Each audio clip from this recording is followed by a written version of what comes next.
Well, Minnesota Senate Majority Leader Erin Murphy is pushing for unity as she made a visit to Duluth today. The senator says we are seeing the largest presence of ICE in any state in U.S. history. Because of that, she says she's worried about the Trump administration's effort to politicize what's happening here in Minnesota. Murphy said as an elected official, they must not lose sight of the important work ahead of them to improve the day-to-day lives of Minnesotans. Minnesotans, I think we have to be strong together. That is the way that we have always succeeded in this state when we have faced challenges, and that's the challenge that we face right now.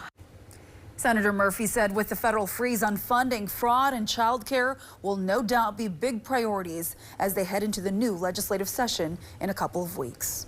For more coverage on the recent ICE protests throughout the Northland, head online by downloading our Northern News Now app.